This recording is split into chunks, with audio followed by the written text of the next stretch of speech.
Good morning to all my online dear students. Last class में हम लोगों ने कंसंट्रेशन सेल के बारे में डिस्कशन कर लिया था और उसके ऊपर न्यूमेरिकल प्रॉब्लम भी ले लिए थे। आज की क्लास में हम लोग देखने जा रहे हैं थर्मोडायनेमिक्स ऑफ गैल्वेनिक सेल, और जो कि काफी इंपॉर्टेंट टॉपिक है, इसके ऊपर भी क्वेश्चंस आपको मिलेंगे। तो हमारा आज का टॉपिक है thermodynamics of galvanic cell. Thermodynamics of galvanic cell. Galvanic cell की थर्मोडायनेमिक्स को देखेंगे आज हम ना, कि थर्मोडायनेमिक्स क्या है गैल्वेनिक सेल का। Basically thermodynamics of galvanic cell का मतलब हम लोग गैल्वेनिक सेल के कुछ पैरामीटर्स कैलकुलेट करेंगे, जैसे डेल्टा एच ऑफ रिएक्शन क्या होगा, के इक्विलिब्रियम रिएक्शन के लिए क्या होगा, डिफरेंट टाइप के इलेक्ट्रोड पोटेंशियल चार्ज अगर रहेंगे डिफरेंट डिफरेंट, जैसे Fe से Fe+2 है, Fe से Fe+3 है, तो Fe+2 से Fe+3 में क्या रिलेशनशिप होगा उनके इलेक्ट्रोड पोटेंशियल में, वर्क कैसे कैलकुलेट करना है, गिव्स फ्री एनर्जी डेल्टा जी, ये सब चीजें हम लोग देखने वाले हैं। एंट्रोपी क्या है, चेंज इन एंट्रोपी, सब थर्मोडायनेमिक्स ऑफ गैल्वेनिक सेल में हम लोग देखने वाले हैं। तो जो सबसे पहले हमें देखना है थर्मोडायनेमिक्स ऑफ गैल्वेनिक सेल का, सबसे पहला चीज हम लोग देखने जा रहे हैं वर्क डन बाई सेल। सबसे पहले हम लोग work done by cell calculate करते हैं। वर्क डन बाय सेल, तो ये ऑलरेडी मैंने आपको नस्ट इक्वेशन का जब डेरिवेशन करवाया था, वहां पे मैंने work done by cell calculate करवाया था आपसे। सेल का वर्क डन का मीनिंग क्या है, जो सेल है अपने पास, वो सेल वर्क करने का मतलब कौन सा वर्क करेगा, सेल हमारे लिए इलेक्ट्रिकल वर्क का काम करता है। और इलेक्ट्रिकल वर्क कैसे कैलकुलेट करते हैं बेटा, चार्ज इनटू पोटेंशियल से।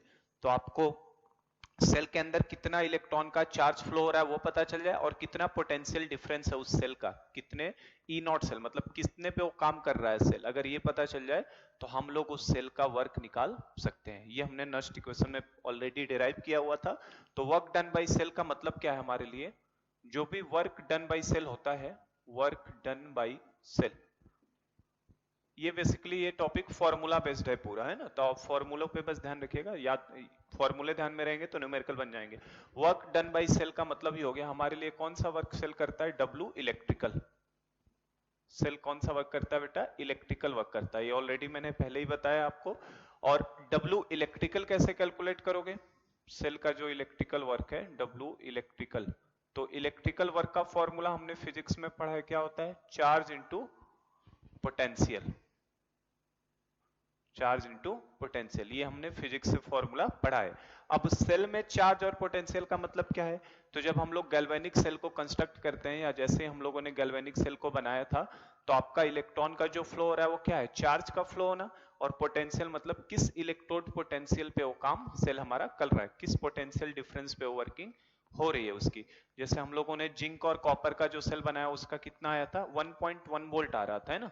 अब वो वर्किंग के दौरान धीरे धीरे क्या होगा, उसका 1.1 से सेल पोटेंशियल कम होता चला जाएगा। और चार्ज कितना फ्लो हो रहा था, 2 इलेक्ट्रॉन का, मतलब 2 फैराडे चार्ज। तो अगर हम लोगों ने मान लिया लेट n फैराडे, ये ऑलरेडी मैंने डिराइव कराया है इसलिए ज्यादा डिटेल डिस्कशन नहीं जा रहा हूं, नेक्स्ट इक्वेशन में हमने डिराइव किया था इसे। Let n faraday of charge, n faraday of charge is flowing through the cell, is flowing through the cell having potential difference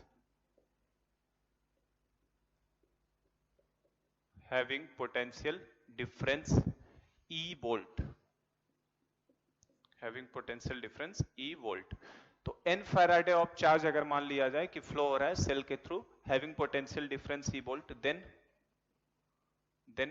W electrical किसके बराबर हो जाएगा बेटा, जो सेल का इलेक्ट्रिकल वर्क होगा, W electrical will be equal to, charge की जगह पे कितना लिखोगे, n फैराडे, चार्ज का मतलब n फैराडे का चार्ज आ रहा है, फैराडे को एक सिंबल बताया था मैंने, n फैराडे ये हो गया चार्ज इनटू वोल्टेज कितना, कैपिटल E, वोल्टेज मतलब पोटेंशियल डिफरेंस कितना, कैपिटल E। तो W इलेक्ट्रिकल कितना हो गया, NFE। तो अगर मुझे W सेल पूछ ले, W सेल का कितना है, तो W cell is equal to कितना हो जाएगा बेटा, NFE। ऑलरेडी ये फॉर्मूला हम लोगों ने डिराइव किया था, है ना। तो सेल के वर्क का फॉर्मूला होता है NFE। आपको N मतलब चार्ज पता रहेगा, कितने इलेक्ट्रॉन का ट्रांसफर हो रहा है, F मतलब फैराडे, 1 फैराडे मतलब 96500, है ना। Charge on 1 mole of electron होता है फैराडे की वैल्यू, ये हमने किया था डायरेक्ट। ई का मतलब क्या है, कितना पोटेंशियल है, ये आपको ई सेल लिख देते हैं इसे, क्योंकि ये प्रॉब्लम में क्या रहेगा, हमें निकालना पड़ेगा। नस्ट इक्वेशन अप्लाई करके ई सेल निकाल लेंगे। तो डब्ल्यू सेल निकालने का formula N F E cell.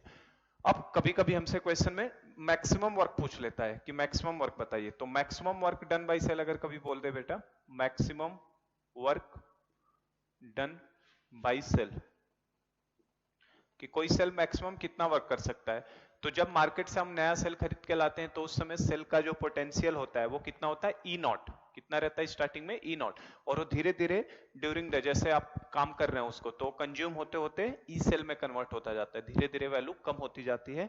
तो अगर मैक्सिमम वर्क कभी पूछे सेल का, तो maximum work done by cell जो होगा आपका डब्ल्यू मैक्स। अगर कभी डब्ल्यू मैक्स पूछ ले तो डब्ल्यू मैक्सिमम बेटा एन एफ, बस ई सेल की जगह पे क्या हो जाएगा आपका, नया नया सेल जब आपने लिया है तो ई नॉट सेल हो जाएगा आपका। तो बस डब्ल्यू मैक्स निकालने के लिए आपको N F E naught cell कर देना है। तो ये दो फॉर्मूले ध्यान में रखिए। कभी आपसे किसी भी टाइम पे उसका वर्क पूछे तो डब्ल्यू निकालने का तरीका एन एफ ई सेल होगा।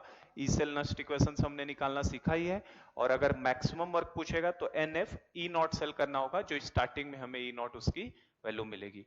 तो ये हमारा फर्स्ट पैरामीटर था, वर्क डन बाई सेल। तो सिंपल तरीका है वर्क डन बाई सेल का, दो फॉर्मूला, इनको ध्यान रखना है। चलो सेकंड हम लोग जो देखेंगे, gives free energy change, delta G. वो भी हम लोगों ने ऑलरेडी डिराइव किया हुआ है, जिसमें डेल्टा जी क्या हो जाता था बेटा, माइनस का साइन लग जाता था इसके आगे। नस्ट इक्वेशन को एक बार जाके नोट्स खोल के और नस्ट इक्वेशन में एक बार दोबारा आप देख लीजिए, ये दोनों चीजें, पहला वर्क डन भी मैंने निकल और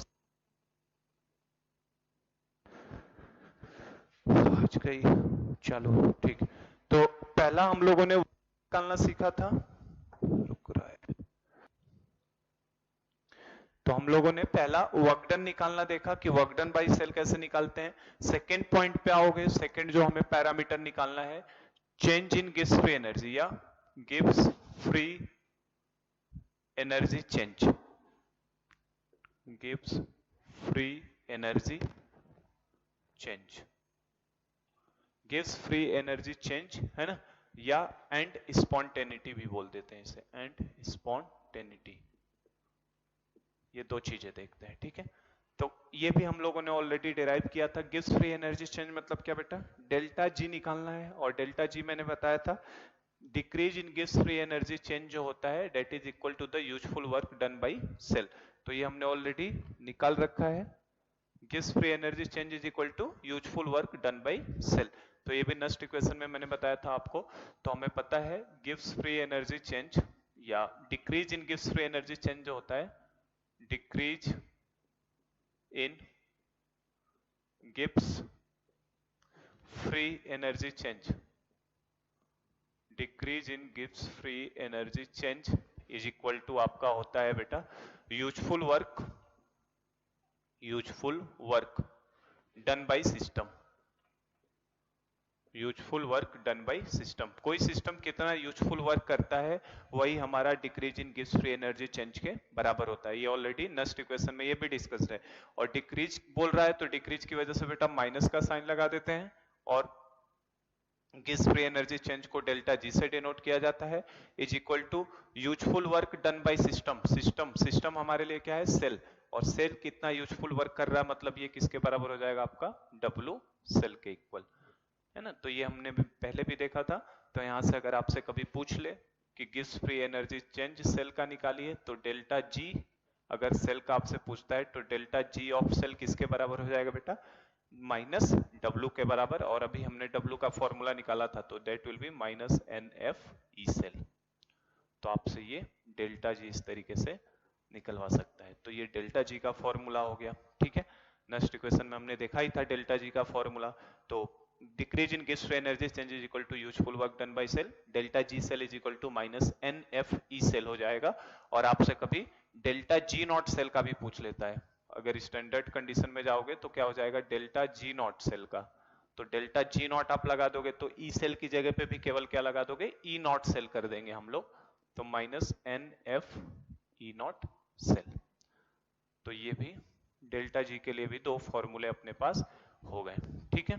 तो इन दोनों को भी ध्यान रखना डेल्टा जी का। इसको तो अभी मैं यूज करा के दिखाऊंगा, डिफरेंट ऑक्सीडेशन स्टेट में अगर मेटल और उसके आयन मौजूद होते हैं तो कैसे उनमें रिलेशनशिप को निकाला जाता है। तो एक फॉर्मूला ये ध्यान रखिए, डेल्टा जी सेल निकालने का मतलब माइनस डब्ल्यू के बराबर कर देना है, मतलब माइनस एनएफ। जो मतलब वर्क कैलकुलेट करोगे उसी वर्क के आगे माइनस का साइन लगाते ही क्या मिल जाएगा, डेल्टा जी।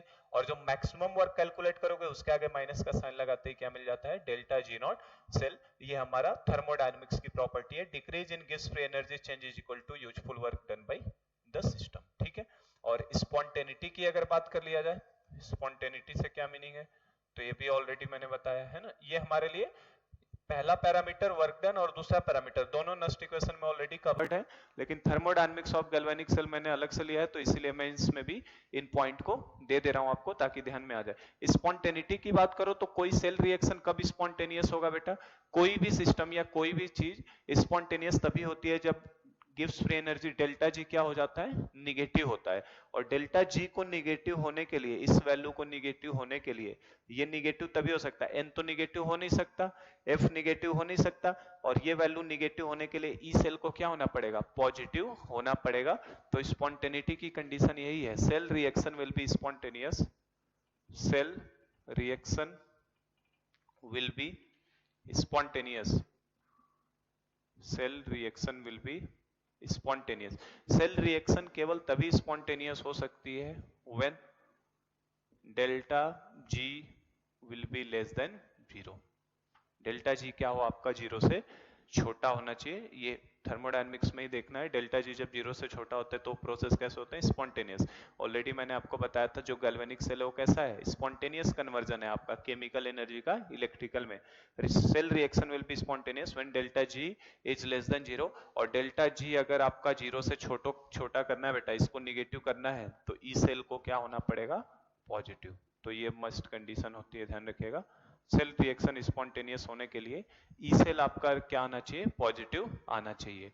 तो हम लोग ई सेल कैलकुलेट करते हैं नस्ट इक्वेशन से, तो ई सेल अगर निगेटिव आ जाता है तो वो नॉन स्पॉन्टेनियस हो जाता है, ठीक है। मतलब हम लोग बोलते हैं कि पोलरिटी को चेंज करो या ये सेल काम नहीं करेगा, ई सेल क्या आना चाहिए, पॉजिटिव आना चाहिए। तो ये हमारे पास दो पैरामीटर थे, पहला था वर्क और दूसरा था गिव्स फ्री एनर्जी चेंज। तो ये ऑलरेडी देखा हुआ था, तो ये सिंपल पैरामीटर थे। चलो थर्ड पैरामीटर पे आते हैं हम लोग। थर्ड इंपॉर्टेंट पैरामीटर है अपने पास, थर्ड पैरामीटर हमारे लिए इंपॉर्टेंट है। थर्ड पैरामीटर में हम लोग देखने वाले हैं इक्विलिब्रियम कांस्टेंट को निकालना, ठीक है ना। तो थर्ड पैरामीटर डाल लेते हैं हम लोग, इक्विलिब्रियम कांस्टेंट, इक्विलिब्रियम कांस्टेंट, जिसको हम लोग के इक्विलिब्रियम लिखते हैं, equilibrium constant of the cell reaction, of the cell reaction taking place inside galvanic cell, ठीक है। इक्विलिब्रियम कांस्टेंट निकालना है सेल रिएक्शन का जो गैल्वेनिक सेल के अंदर आपका हो रहा है। क्या मतलब है इक्विलिब्रियम कांस्टेंट का, गैल्वेनिक सेल के अंदर हम लोग रिएक्शन निकाल ही रहे हैं, वो रिएक्शन इक्विलिब्रियम पे जब आएगी तो जो प्रोडक्ट अपॉन रिएक्टेंट का रेशियो होगा उसी को हम लोग क्या बोलेंगे, के इक्विलिब्रियम। अब सेल रिएक्शन कैसे इक्विलिब्रियम पे आएगी उसको जरा सा समझते हैं पहले। तो हमने जो सेल कंस्ट्रक्ट किया था बेटा, Zn सॉलिड ऑब्लिक, जो सेल लिया था उसी पे समझा रहा हूं मैं, ZnSO4 एक्वस, ठीक है।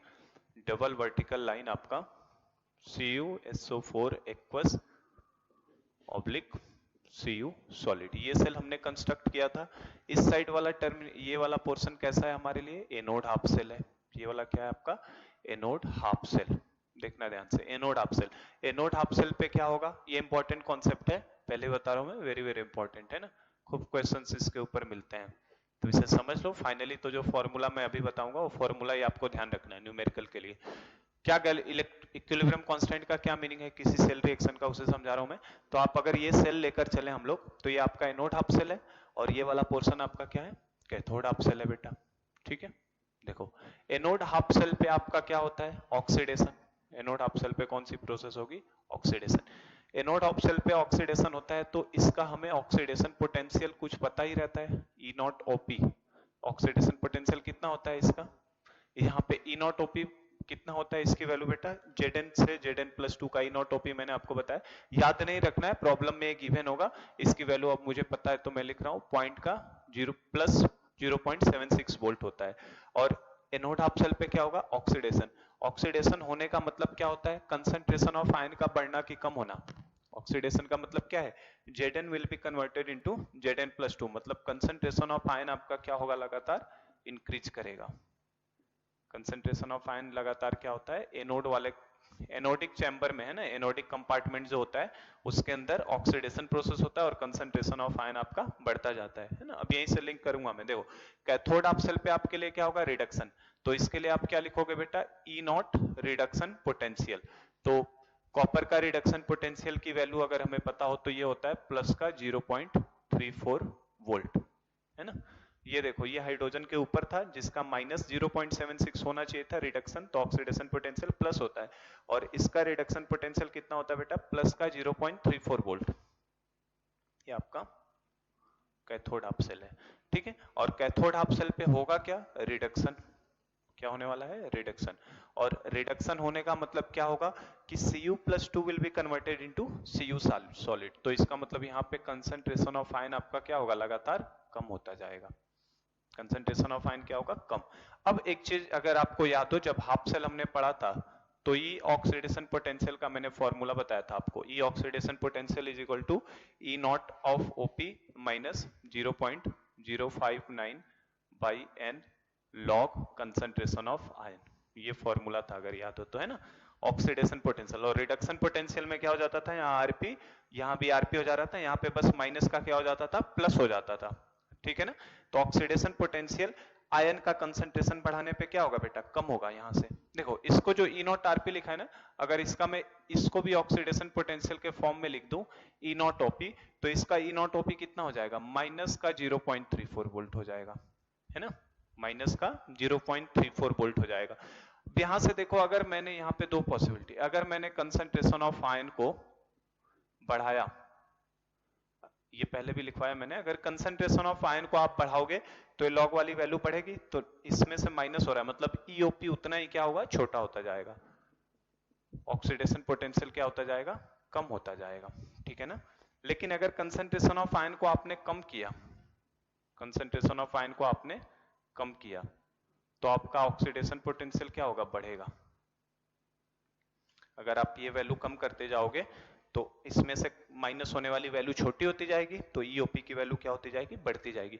अब यहां से देखो कैसे मैं लिंक कर रहा हूं, इसका भी मैंने ऑक्सीडेशन पोटेंशियल के फॉर्म में लिख दिया, प्लस का 0.76, कैथोड हाफ सेल का भी ऑक्सीडेशन पोटेंशियल लिख लिया, माइनस का 0.34। अब देखो एनोड हाफ सेल जो है, एनोड हाफ सेल का आपका प्लस का 0.76 है ऑक्सीडेशन पोटेंशियल, और कैथोड हाफ सेल का आपका माइनस का 0.34 है, तो एक वैल्यू आपकी इतनी ऊपर है, ठीक है, और दूसरी वैल्यू आपकी इतनी नीचे है ना, या इधर से ले लो, चलो ये आपका एनोड हाफ सेल है, कैथोड। एनोड हाफ सेल का कितना है, प्लस का 0.76 और दूसरा कितना है, माइनस का 0.34। अब एनोड पे क्या होगा, ऑक्सीडेशन। अच्छा, इलेक्ट्रॉन फ्लो क्यों हो रहा है, इसी की वजह से, इसी पोटेंशियल डिफरेंस की वजह से इलेक्ट्रॉन क्या हो रहा है, ऊपर से नीचे फ्लो हो रहा है, एनोड से कैथोड की तरफ। अब क्या होगा, जैसे जैसे इलेक्ट्रॉन का फ्लो होगा तो एनोड पे कौन सी प्रोसेस होगी, ऑक्सीडेशन। एनोड पे अगर ऑक्सीडेशन का प्रोसेस होगा तो कंसंट्रेशन ऑफ आयन क्या होगा, बढ़ेगा, और कंसंट्रेशन ऑफ आयन बढ़ने से उसका ऑक्सीडेशन पोटेंशियल कम होगा, तो जो 0.676 पे वैल्यू है वो धीरे धीरे वैल्यू क्या होगी, कम होती जाएगी उसकी वैल्यू, क्योंकि एनोड पे ऑक्सीडेशन, ऑक्सीडेशन होने से कंसंट्रेशन ऑफ आयन बढ़ेगा, और कंसंट्रेशन ऑफ आयन बढ़ने से उसका ऑक्सीडेशन पोटेंशियल कम होगा, तो एनोड का ऑक्सीडेशन पोटेंशियल धीरे धीरे कम होगा।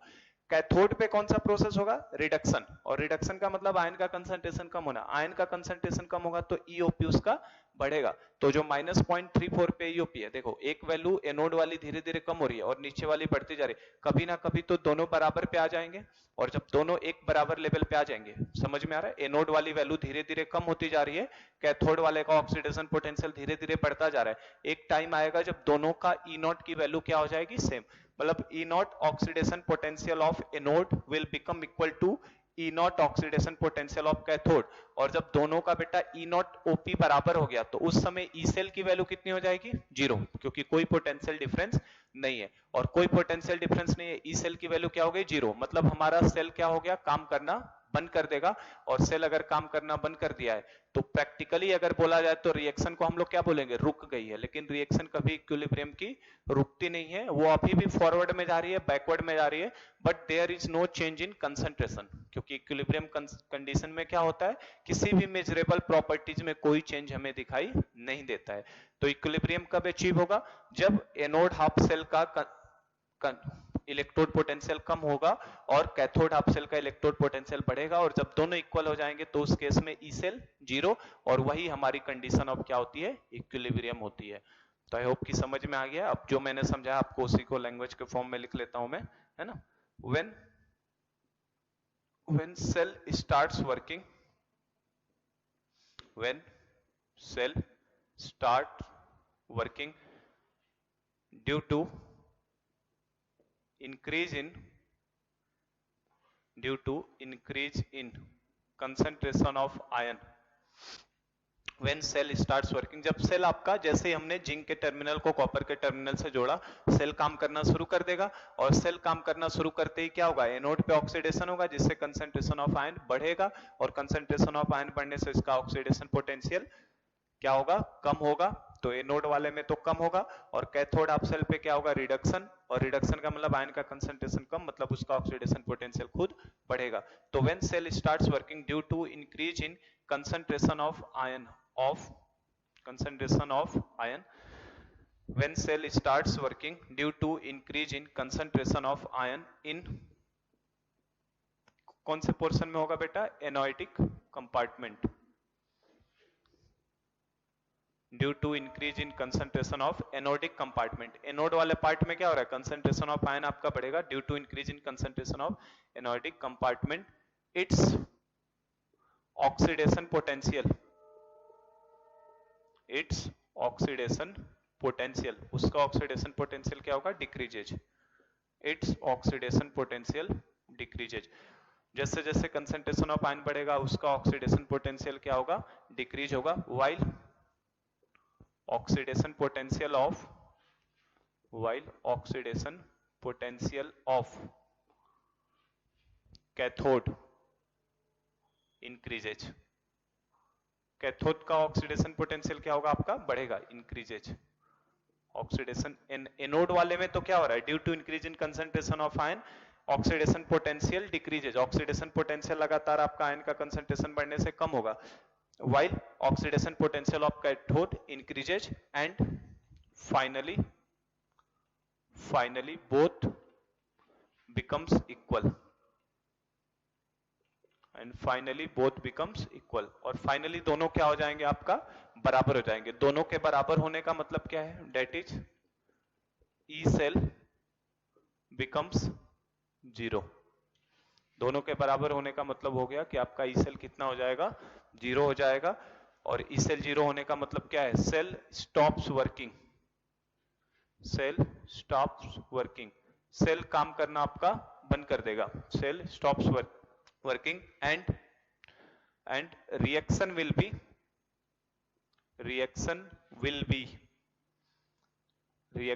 Comes at equilibrium, reaction will comes to at equilibrium, ठीक है।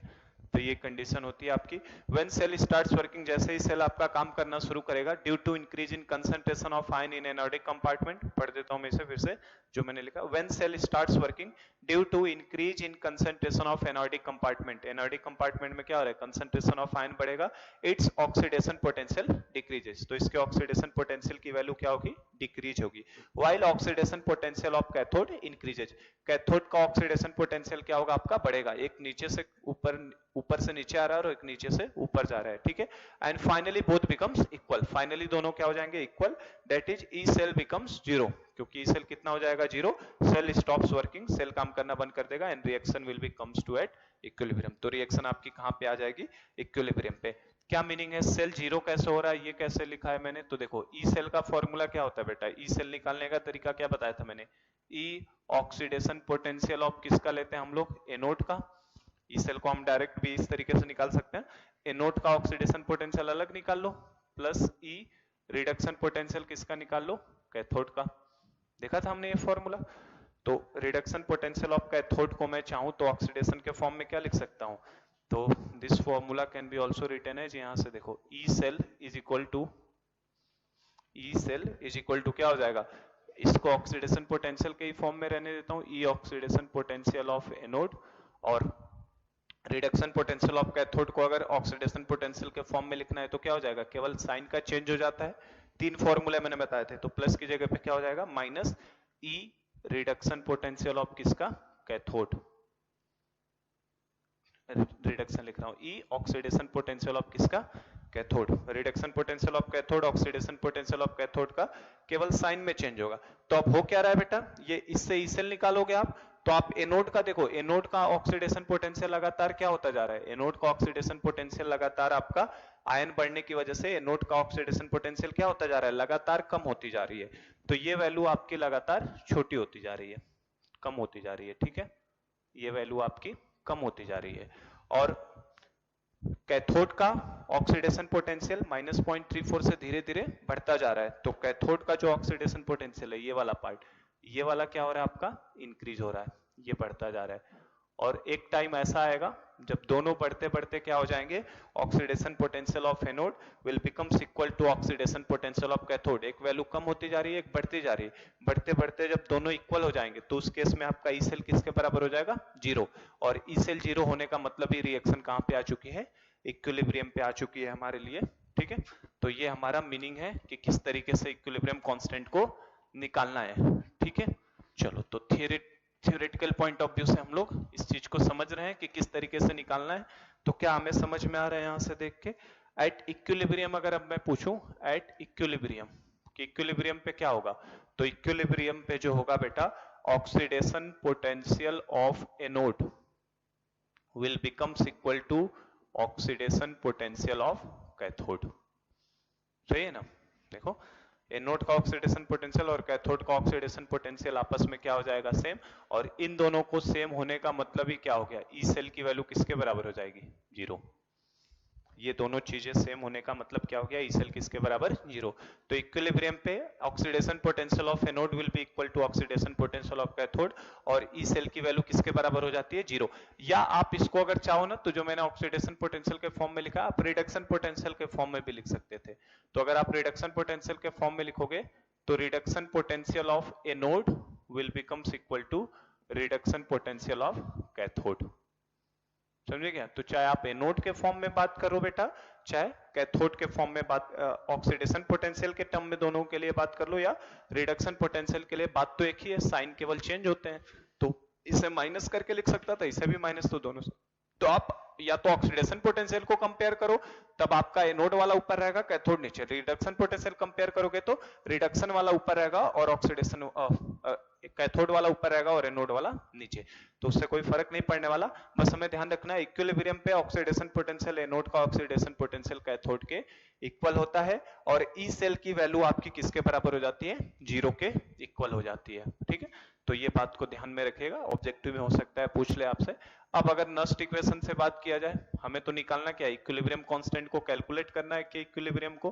तो अगर नस्ट इक्वेशन से बात करो तो नस्ट इक्वेशन क्या है हमारे पास, E cell is equal to E naught of cell minus 0.059 by N log concentration of product upon concentration of reactant, ये हमारे पास नस्ट इक्वेशन होता है। अगर इस नस्ट इक्वेशन को एट इक्विलिब्रियम पे अब लेके जाऊं मैं, इक्विलिब्रियम पे, तो इक्विलिब्रियम पे हमने क्या देखा अभी, ई सेल की वैल्यू किसके बराबर हो जाएगी, इक्विलिब्रियम पे ई सेल किसके बराबर हो जाएगा, जीरो के बराबर हो जाएगा, तो ई सेल को हम लोग जीरो रख देंगे। ये जो बेटा प्रोडक्ट अपॉन रिएक्टेंट का रेशियो जो होता है ना, किसी भी एट एनी जनरल कंडीशन, उसे क्या बोला जाता है, किसी भी जनरल कंडीशन पे, किसी भी कंडीशन पे रिएक्शन गिवन हो, concentration of product upon reactant, ये हमने ऑलरेडी पढ़ा है, इसको हम लोग रिएक्शन कोसेंट बोलते हैं। इसे हम लोग क्या बोलते हैं, रिएक्शन कोसेंट। कब बोलते हैं, जब किसी भी जनरल कंडीशन पे बात किया जाए तो this is called as reaction quotient, ठीक है कि नहीं। Concentration of product upon concentration of reactant is known as the reaction quotient किसी जनरल कंडीशन पे। लेकिन इक्विलिब्रियम पे जब आता है तो वही इक्विलिब्रियम पे हमारे लिए इसको हम लोग Q से डिनोट करते हैं रिएक्शन कोसेंट को, ठीक है ना। तो यही हमारा Q किसके बराबर हो जाएगा, K इक्विलिब्रियम के बराबर हो जाएगा, ठीक है ना। तो बस इक्विलिब्रियम की कंडीशन को लगा दो और आपको फॉर्मूला इक्विलिब्रियम कांस्टेंट का मिल जाएगा। तो concentration of product upon reactant किसी भी जनरल कंडीशन पे रिएक्शन कोसेंट कहलाता है, और वही रिएक्शन कोसेंट इक्विलिब्रियम की कंडीशन पे हमारे लिए किसके बराबर हो जाता है, K इक्विलिब्रियम के बराबर हो जाता है।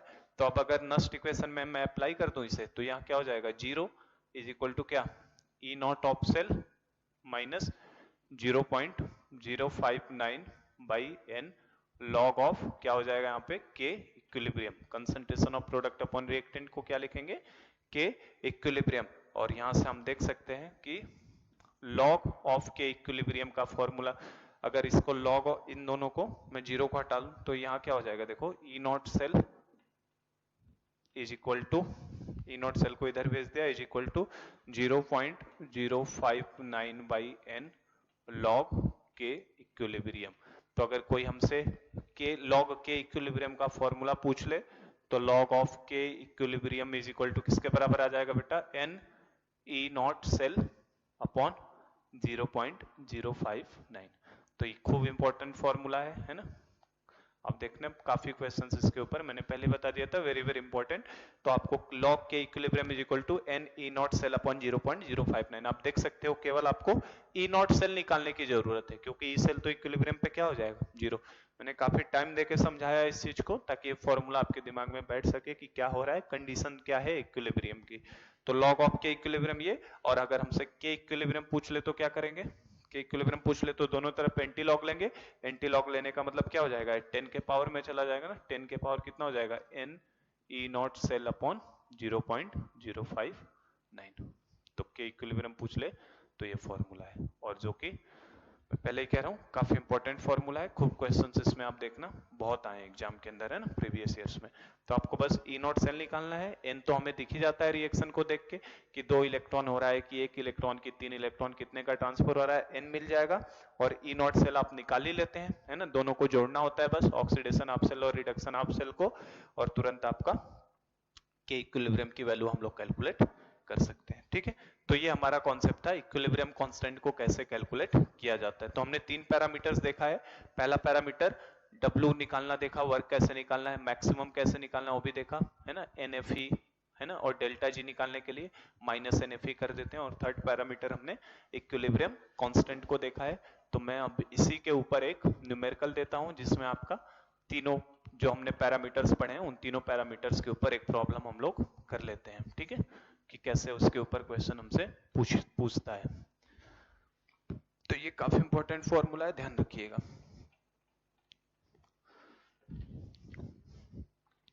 चलो, तो एक न्यूमेरिकल हम लोग ले लेते हैं इसके ऊपर। आपको क्वेश्चन दे रहा है बेटा, फॉर द सेल एक सेल हमें दे रहा है कंस्ट्रक्ट करके, Fe solid oblique FeSO4 aqueous double vertical line AgNO3 aqueous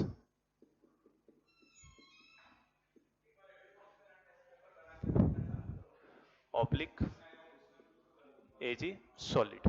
तो ये हमें कंसंट्रेशन सेल इस तरीके का एक सेल बना के दे रहा है फॉर दिस सेल, और इस सेल के लिए डेटा गिवन है आपको, ये सपोज करो आप 0.01 मोलर गिवन है, और इसका कंसंट्रेशन 10⁻³ मोलर गिवन है। नहीं 10 मिनट और लूंगा मैं, 10 मिनट में हो जाएगा, हाँ खत्म है लास्ट क्वेश्चन बस। तो इस सेल के लिए अगर बात करो तो हम लोग ये सेल देख रहे हैं 0.01 मोलर लिया, AgNO3 का 10⁻³ मोलर दिया है, और साथ में गिवन है अपने पास गिवन है हमारे पास E naught of Fe plus 2 oblique Fe, इसकी वैल्यू गिवन है अपने पास, क्योंकि ये तो स्टैंडर्ड है जो गिवन रहेगा, माइनस का 0.40 वोल्ट, और हमें E naught of Ag plus oblique Ag ये भी गिवन है, प्लस का 0.80 वोल्ट, ठीक है। और हमसे क्वेश्चन बोल रहा है कैलकुलेट, क्वेश्चन का पार्ट क्या दे रहा है हमें, कैलकुलेट कैलकुलेट, सबसे पहला पार्ट हमें दे रहा है, दो पार्ट में दे रहा हूं मैं। फर्स्ट पार्ट आपको दे रहा है कैलकुलेट करिए W max comma W comma delta G and delta G naught of the above cell in given condition, in above condition या in given condition कर लो, in given condition। जो कंडीशन आपको दिया हुआ है ना सेल का, जैसे कंसंट्रेशन 0.01 दूसरे का 10⁻³ ये सेल आपको कंस्ट्रक्ट करके दिया है और उसका दोनों का ई नॉट तो बताएगा ही, Fe+2 से Fe Ag प्लस Ag, तो हमसे बोल रहा है W max W delta G and delta G naught of the above cell in given condition, जो दिया है उसमें से कैलकुलेट करिए। और सेकंड पार्ट इस क्वेश्चन का आपसे बोल रहा है calculate K equilibrium, calculate equilibrium constant, calculate equilibrium constant of the above cell reaction. जो यहाँ पे सेल रिएक्शन बनेगी उसके लिए आपको इक्विलिब्रियम कांस्टेंट को भी कैलकुलेट करना है। तो ये दो पार्ट है, आप सिंपली ट्राई कर सकते हो एक बार, है ना।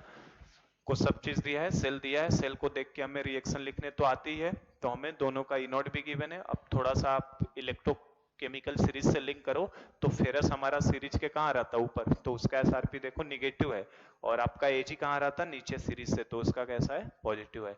तो ये सब हमें पार्ट कैलकुलेट करने हैं इस क्वेश्चन के लिए, ठीक है।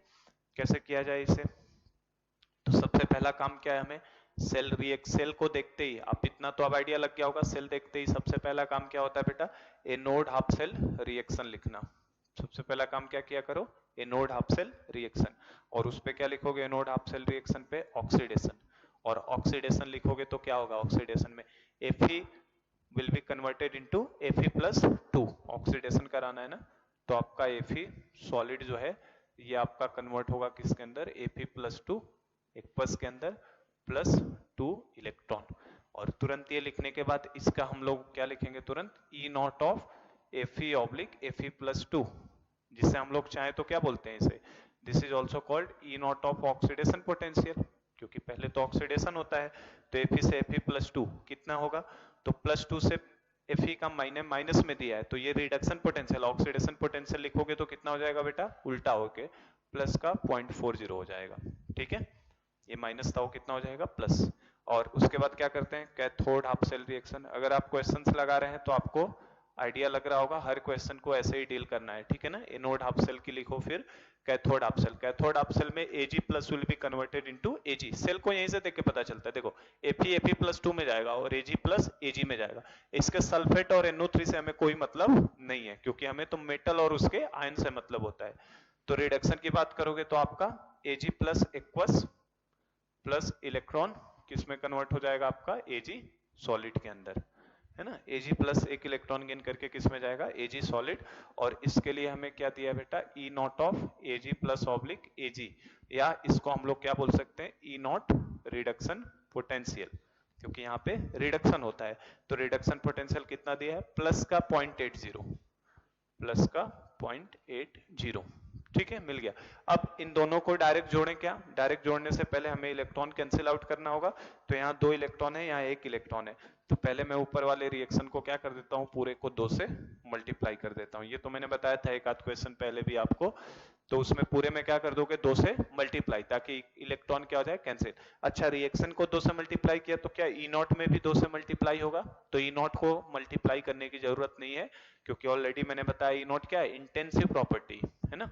उसको रिएक्शन को आप 10 से 15 से 20 से मल्टीप्लाई कर दो, ई नॉट को कोई फर्क पड़ने वाला नहीं है ना। तो ये ऑलरेडी हमने कर रखा था, तो उसके डिटेल में नहीं जा रहा हूं, क्यों नहीं करते, क्योंकि इंटेंसिव है, पहले ही समझाया था मैंने। तो इसको 2Ag+ aqueous plus 2 electron gives क्या हो जाएगा आपका, 2Ag सॉलिड, ठीक है बेटा। अब बस जब ये मिल गया तो अब इन दोनों को क्या कर दो, जोड़ दो, और इन दोनों को जोड़ते ही क्या मिल जाएगा, कंप्लीट सेल रिएक्शन मिल जाएगा। तो हमारे पास सेल रिएक्शन की अगर आप बात करें, सेल रिएक्शन है ना, मुझे बताने समझाने लिखने में टाइम लग रहा है, आप करेंगे ना क्वेश्चंस को तो फटाफट हो जाएगा आपसे। सेल रिएक्शन लिखोगे तो क्या होगा, ये 2 इलेक्ट्रॉन से ये 2 इलेक्ट्रॉन कैंसिल आउट, तो क्या सेल रिएक्शन आएगा आपका, Fe solid plus 2Ag+ aqueous gives क्या देगा हमें बेटा, Fe+2 एक्वस, ठीक है, प्लस 2Ag सॉलिड, ये दे देगा हमें कंप्लीट सेल रिएक्शन दोनों को जोड़ते ही। और यहाँ पे आप इसके लिए आप क्या लिखोगे, ई नॉट सेल, क्या लिखेंगे, ई नॉट सेल। और ई नॉट सेल निकालने का तरीका क्या है बेटा, एनोड वाला और कैथोड वाला दोनों को बस जोड़ दो, इन दोनों को, मतलब basically E not OP plus E not RP. OP कहाँ का, एनोड का, और आरपी कहाँ से, कैथोड से। तो इन दोनों को जैसे ही जोड़ेंगे तो ये कितना आ जाएगा, 0.40 और 0.80 सम करेंगे तो कितना आ जाएगा, 1.20 वोल्ट। सही है कि नहीं, देखो 0.80 0.40 कितना आ जाएगा, 1.20 वोल्ट। तो इतना आपने अगर काम कर लिया है बेटा, ई नॉट सेल आपने एक बार निकाल लिया है, तो आप डब्ल्यू मैक्स निकाल लोगे, एनएफई से निकालना है इसे तो डेल्टा जी नॉट भी निकाल लोगे, उसी के आगे माइनस साइन लगा दोगे। और second part equilibrium constant of the above cell reaction वो भी निकाल सकते हो। तो पहले मैं सेकंड पार्ट को ही सॉल्व कर देता हूं। यहाँ पे इक्विलिब्रियम कांस्टेंट के इक्विलिब्रियम, तो के इक्विलिब्रियम कैसे निकालेंगे, यहाँ तक आ रहा है ना। तो के इक्विलिब्रियम निकालने के लिए क्या करना है, 10⁻n ई नॉट सेल अपॉन 0.059 ये लगाना होता है। ठीक है, अभी फॉर्मूला हमने डिराइव किया था, तो ये आपको याद हो जाए तो अच्छी बात है। और इसमें कुछ रटना तो है नहीं, हमें नस्ट इक्वेशन याद ही होता है, E cell is equal to E naught cell minus 0.059/n log concentration of product upon reactant. तो प्रोडक्ट अपॉन रिएक्टेंट को के इक्विलिब्रियम लिखना है, ई सेल को 0 करना है, तो आपको ये रटना नहीं है, तुरंत आ जाएगा n E naught upon 0.059 is equal to log of K equilibrium. तो ये रटो मत, ये आसान फॉर्मूला याद हो जाता है, ठीक है, नस्ट इक्वेशन की हेल्प से। तो 10⁻, क्योंकि हमें पता है इक्विलिब्रियम के लिए केवल नस्ट इक्वेशन में ई सेल को 0 रख दोगे तो आंसर आ जाएगा। तो 10⁻n की वैल्यू कितनी बेटा, तो कितने इलेक्ट्रॉन का ट्रांसफर हुआ है, 2 इलेक्ट्रॉन का। तो n की वैल्यू कितनी, 2 into E naught of cell हमने निकाला है, कितना आया है 1.2, ठीक है, डिवाइडेड बाई 0.059। तो न्यूमेरिकली मैं इसे सॉल्व करने के लिए सिंपलिसिटी के लिए 0.06 ले लेता हूं, ताकि ऊपर और नीचे 1.2 है तो कैंसिल करने में क्या होगा, काफी इजी होगा। तो यहां से देख सकते हैं हम लोग 10⁻² इंटू ऊपर 1.2 है, नीचे 0.06 है, तो ऊपर नीचे 100 से क्या करता हूं, मल्टीप्लाई, तो नीचे 6 हो जाएगा और ऊपर कितना हो जाएगा, 100 से मल्टीप्लाई करते ही ये 120 हो जाएगा, है ना, और नीचे ये 6 हो जाएगा। सही है, ऊपर नीचे 100 से मल्टीप्लाई कर दिया तो 120 और ये 6 हो गया। अब आप देख सकते हो ये 6 से कितनी बार में जाएगा, 20, और 22 जा कितना होता है 40। तो के इक्विलिब्रियम का आंसर कितना आ जाएगा बेटा, के इक्विलिब्रियम इज इक्वल टू 10⁻40। तो ये आंसर हो जाएगा हमारे लिए। तो इसका इक्विलिब्रियम कांस्टेंट की वैल्यू कितनी आ गई, 10⁻40। तो इक्विलिब्रियम का ये फॉर्मूला है। और आप इक्विलिब्रियम के लिए आपको नस्ट इक्वेशन वगैरह पे भी सॉल्व करने की जरूरत नहीं पड़ती, क्योंकि हमें एक बार ई नॉट सेल मिल गया तो हम लोग के इक्विलिब्रियम तो आसानी से निकाल सकते हैं। ठीक है, समझ गए। सेकंड पार्ट हमने पहले कर लिया क्योंकि इक्विलिब्रियम कांस्टेंट निकालना आसान था। अब हम लोग फर्स्ट पार्ट पे आ जाते हैं। तो देखो फर्स्ट पार्ट भी करना कोई मुश्किल नहीं है।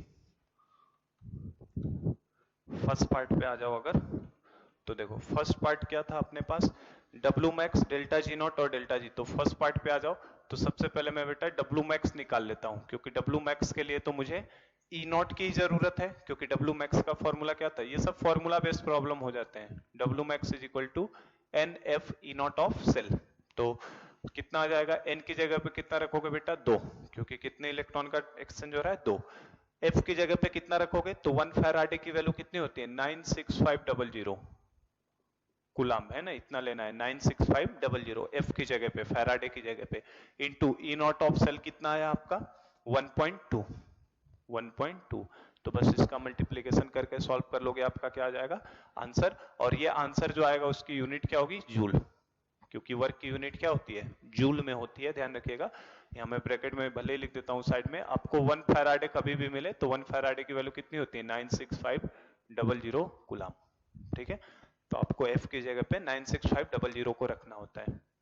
चलो ठीक है, तो ये हमारा डब्ल्यू मैक्स था। अगर आपसे डेल्टा जी नॉट भी पूछा है, देखो डेल्टा जी नॉट भी पूछा है, तो डेल्टा जी नॉट क्या होता है, minus n F E naught of cell. सही है ना, डेल्टा जी नॉट हमने क्या निकाला था, minus n F E naught cell, और जो कि हम लोग लिख सकते हैं delta G naught is equal to क्या हो जाएगा, माइनस ऑफ डब्ल्यू मैक्स। तो जो आपने वर्क का आंसर निकालोगे उसी के आगे बस क्या डाल दो, माइनस का साइन, -2 इंटू 96500। अभी आप कैलकुलेट कर लेना, इंटू 1.2, और ये भी यूनिट क्या आएगा, जूल ही आएगा, क्योंकि गिब्स फ्री एनर्जी भी एनर्जी है और एनर्जी की यूनिट जूल ले लेंगे। ठीक है, अब W और डेल्टा जी ये निकालने के लिए किसकी जरूरत पड़ेगी? ई सेल की। तो अब इन दोनों को निकालने के लिए, इन दोनों पैरामीटर के लिए मुझे फिर से नस्ट इक्वेशन की जरूरत पड़ेगी। ठीक है, क्योंकि मुझे अब ई सेल की जरूरत है, ना कि ई नॉट सेल की, क्योंकि इनकी जगह पे केवल क्या आ जाएगा? E cell. तो अब फिर से लगा लो फॉर्मूला नस्ट इक्वेशन का, E cell is equal to E naught cell minus 0.059 by N log concentration of product upon concentration of reactant. तो इस फॉर्मूले को लगा लो और ई सेल आप निकाल लो W और डेल्टा जी के लिए, है ना। तो W और डेल्टा जी और ये सब चीजें कब निकालोगे? जब आप इक्विलिब्रियम नहीं है ना। तो ये निकालो, कैसे निकलेगा? तो आप बस डाल दो यहाँ पे वैल्यूज बेटा। तो E cell is equal to E naught cell की जगह पे कितना आया है? 1.20। तो ये हो गया 1.20 माइनस 0.059 बाई, तो 0.06 ले लेता हूं न्यूमेरिकली सॉल्व करने के लिए। ठीक है, और n की जगह पे कितना? 2 रख देंगे और लॉग कंसंट्रेशन ऑफ प्रोडक्ट। तो प्रोडक्ट का मतलब क्या आएगा? ये सेल रिएक्शन थी, तो प्रोडक्ट मतलब सॉलिड तो आते नहीं, ये भी सॉलिड नहीं। ऊपर आएगा Fe+2, नीचे आएगा Ag+ और आगे कोएफिशिएंट 2 लगाए तो 2 का स्क्वायर, मतलब ऊपर आएगा कंसंट्रेशन ऑफ Fe+2। ठीक है ना, प्रोडक्ट का मतलब ये नहीं आएगा। और नीचे रिएक्टेंट का मतलब क्या आएगा? Ag+ के पावर 2। तो कंसंट्रेशन ऑफ Ag+ के पावर कितना? 2, इस तरीके से। ठीक है ना, क्योंकि कोएफिशिएंट 2 लगाए। तो बस इसे सॉल्व कर लो, हो जाएगा आंसर अब। तो 1.20 minus 0.03 into log concentration of Fe+2, question मैंने हटा दिया, अभी मैंने दिया था कंसंट्रेशन ऑफ Fe+2 कितना दिया था आपको? 0.01 दिया था मैंने, है ना। और कंसंट्रेशन ऑफ Ag+ क्वेश्चन में दिया है ना, AgNO3 का कितना? 10⁻³ का स्क्वायर। तो ये कितना हो जा रहा है आपका? 1.20 माइनस 0.30 इंटू लॉग, देखो ये कितना हो जाएगा? 10⁻⁷ और -7 ऊपर जाके कितना करेगा? +7, और ये +7 करेगा। ठीक है ना, -6 नहीं, ये -6 हो जाएगा और -6 ऊपर जाएगा तो कितना करेगा? +6, और पहले से 2 माइनस है, मतलब कितना हो जाएगा? 4, मतलब इसको और 4 से मल्टीप्लाई कर देते हैं तो ये लॉग 10⁻⁴ आ जाएगा ना। तो ये आपका 1.20 माइनस 0.12, मतलब आंसर कितना ये हो जाएगा? 1.08 वोल्ट। तो ई सेल की वैल्यू कितनी आ जाएगी? 1.08 वोल्ट। और अगर ई सेल की वैल्यू 1.08 वोल्ट मिल गई है तो आप तो निकाल ही सकते हो ना। क्या निकालना था यहाँ से? आपको 2 चीजें निकालनी थी, एक तो W निकालना था, तो W इज इक्वल टू क्या लगा दोगे? NF E cell. ठीक है, तो बस रख दो वैल्यूज को, n की जगह पे 2 इंटू 96500 इंटू ई की जगह पे 1.08, तो ये आंसर आ जाएगा। और एक चीज क्या निकालना था आपको? Delta G. डेल्टा जी क्या हो जाएगा? -NF E cell. तो जो आया है उसी आंसर के आगे बस क्या लगा दो?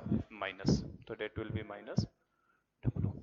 ठीक है, तो आज की क्लास में हम लोगों ने 3 पैरामीटर्स, 3 चीजें देखी है थर्मोडायनेमिक्स टर्म, और तीनों के बारे में मैंने आपको क्वेश्चन एक लेके करवा दिया है। कल की क्लास में हम लोग 2 और पैरामीटर्स इसमें बचे हैं, delta H, delta H heat of reaction, delta S entropy of the reaction, और एक relation between different type of electrode potential in different oxidation state of metal. तो कल की क्लास में हम लोग यहीं से आगे बढ़ेंगे। तीनों पैरामीटर्स के ऊपर न्यूमेरिकल लग गया है, आप प्रैक्टिस कर लीजिए अच्छे से। ठीक है, तो हम लोग नेक्स्ट क्लास में यहीं से आगे बढ़ते हैं। Thank you so much.